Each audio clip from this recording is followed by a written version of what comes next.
అది 10 ఎకరాలు అదనపుగా తవ్వి నువ్వు మళ్ళీ ఈరోజు ఏదో కావాలని చేసిరని మాట్లాడితే కరెక్ట్ కాదు. మీకు ఏదైనా మాట్లాడేది ఉంటే తెలంగాణ రాష్ట్రంలో మీరు ఈ 10 సంవత్సరాల మీ మీ ప్రభుత్వంలో ఎక్కడ కూడా ఉద్యమాలను కానీ ఇంకోని ఎవరిని పట్టించుకోలేదు. ఆ లాఠీ దెబ్బలు తిన్నోళ్ళ గురించి మాట్లాడితే బాగుండేది, లేకపోతే జైలుకు వచ్చిన వాళ్ళ గురించి మాట్లాడితే బాగుంటుంది, ఉద్యమకారుల గురించి మాట్లాడితే బాగుండేది, ఉద్యోగస్తుల గురించి మాట్లాడితే బాగుండేది. కానీ ఇట్లాంటి దొంగల గురించి, లంగాల గురించి, ఇట్లాంటి స్కామర్ల గురించి, ఇలాంటి భూ కబ్జా గోర్ల గురించి మాట్లాడడం మీకు సిగ్గుచేటు అని చెప్పిన నేను. ఎట్లా హరీష్ రావుకి ఆయనకి చాలా దగ్గర సంబంధాలు ఉంటాయా? దగ్గర సంబంధాలనే ఇది. ఇప్పుడు నాకు తెలిసి ఈయననే షాడో ఎమ్మెల్యే, ఆయన అసలు ఎమ్మెల్యే. ఒరే హరీష్ అసలు ఎమ్మెల్యే, హరీష్ రావే అసలు ఎమ్మెల్యే పటాన్చెరుకి. మరి హరీష్ రావు గారు నిజంగా మళ్ళా ఇప్పుడు ఈ పటాన్చెరులోనే మళ్ళీ అన్నిసార్లు అంత ఇంట్రెస్ట్ తీసుకొని మన మున్సిపల్లో కానీ ఇవి అవి మొత్తం బీజేపీలో కూడా మాట్లాడి కమిట్మెంట్ చేసి మాకు 3 మున్సిపాలిటీలు వచ్చేది ఉంటే కూడా వాళ్ళతో కమిట్మెంట్ అయ్యి బీజేపీలో మద్దతు చేసుకున్నారు. మళ్ళీ మిగతా దగ్గర ఎందుకు చేసుకోలేకపోయింది జిల్లాలో? ఇప్పుడు జిల్లాలో కూడా నీకు అంత ఇంట్రెస్ట్ ఉన్నప్పుడు, జిల్లాలో పట్టు ఉండాలని అనుకున్నప్పుడు మళ్ళీ మిగతా దగ్గర కూడా చేయాలి కదా నువ్వు. మనకు మిగతా దగ్గర మెదక్లో కానీ ఇప్పుడు నర్సాపూర్లో కానీ ఇలాంటి దగ్గర కూడా చేసేది ఉండే కదా. మళ్ళీ అంటే స్పెషల్ ఇంట్రెస్ట్ ఇదేందుకు?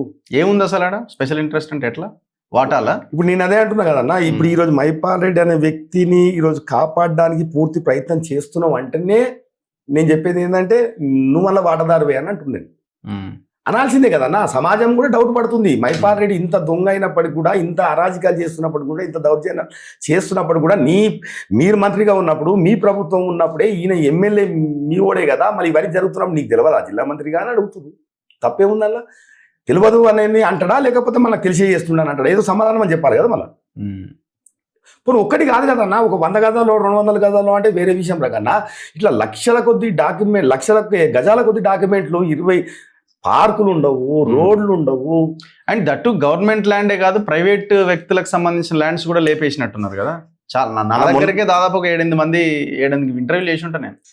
మనం కూడా చూసినాం కదా. ఇప్పుడు ఈ చక్రపూర్ కాలనీ కావచ్చు, ఇంకోటి మొన్న జరిగినటువంటి జీపీఆర్ లేఅవుట్ అది ఆనంద్ నగర్ది కావచ్చు, కొన్ని వందల వేల ప్లాట్ ఉన్నటువంటి నారాయణరావు దాంట్లో కావచ్చు. ఇలాంటి దాంట్లో అంతా ఏం లేదన్నా, ఆ ధరణి వచ్చిన తర్వాత వీళ్ళు దుకాణం ముంగటేసుకున్నారు అంతే. మొటేషన్ కాకపోతే పేరు ఆటోమేటిక్ పట్టదారి వస్తుంది అంతే. పట్టదారి వచ్చినప్పుడు వచ్చింది, పట్టదారు పిలిపియాలి, ఆయనకి 50,000, ₹1,00,000, 10 లక్షలు, 5 లక్షలు ఇవ్వాలి. మన కొత్త పాస్బుక్ రావాలి, ధరణిలోకి వెళ్ళి ఆ పేరు వస్తుంది, కథం ఇక అంతా పోయి కంప్లైంట్ చేసేయాలి.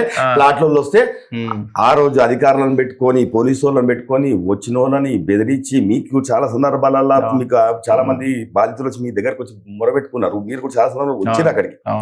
అంటే ఇది ఒక్క రంగంలో లేడన్నా, ఇలాంటి రంగంలలో ఉన్నాడు, ఎక్సెస్ భూములలో ఉన్నాడు. నీకు ఒక్క దాంట్లో అనేది కాదు. నీకు నేను చెప్తున్నా కదా, ఇది అది అని లేదన్నా.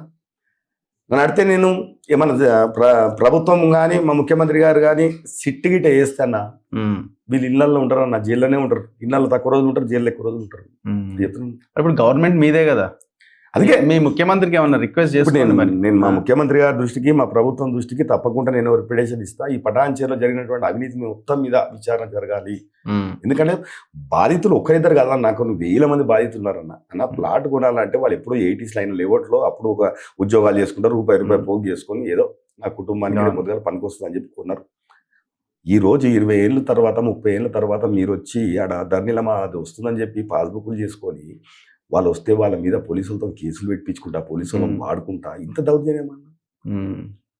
ఆ రోజు ఉన్నటువంటి వ్యక్తులు సేమ్ పోలీసులను మళ్ళీ రిటర్న్ చేయించుకున్నాడు కదా. ఆ రోజు ఇళ్ళకి మారి మళ్ళీ ఏదో కొంచెం స్టాండ్ అవ్వడానికి. ఇప్పుడు మైపాల్ రెడ్డి అనే వ్యక్తి అంటే ఈయన అంతా ఏంటంటే, కాడాసీన్ అనే వ్యక్తికి ఆడు కొంచెం నిజాయితీ పరుడు. వాడు ఏమంటే అసలు వాడు వినేటోడు కాదు. రేపు నేను స్టాండ్ కావాలంటే మళ్ళీ నేను ఇవన్నీ చేసుకోవాలి, పవర్ వాడికి రానియద్దు, వాడి పవర్ వస్తే నేను తట్టుకోలేను, నా అరాజకాలు నేను చేసిన దౌర్జన్యాన్ని బయట పెడతాడు, రేపటి నాడు నేను ఇంట్లో ఉండే పరిస్థితి ఉండదు, జైల్లోనే ఉండే పరిస్థితి ఉంటుంది. కాబట్టి ఎంతకన్నా దిగజారాలే, మనకి ఏ ఎథిక్స్ ఉండవు. కానీ ఇప్పుడు కాటా ఓన్లీ ఇండివిజువల్గా కొట్లాడడం తప్ప పార్టీ పరంగా మీరు ముందుకు వెళ్ళడం అంత ఈజీ కాకుండా వచ్చాయి. ఎందుకంటే మనోడి దగ్గర పైసలు, భూములు, రిలేషన్స్, లింకులు ఎన్నో ఉంటాయి కదా, రకరకాలుగా ఉంటాయి కదా. 10 ఏళ్ళ ఆ స్థాయి ఉందా? అంటే పార్టీ నుంచి సపోర్ట్ ఉందా? ఇప్పుడు 15 ఏళ్ళ అట్లే కొట్లాడుతున్నా కదా, ఒక కార్యకర్తలగానే కొట్లాడుతున్నా కదా. 15 ఏళ్ళ కార్యకర్తలు ఏం కొట్లాడుతున్నా మీద, రాజకీయాల మీద.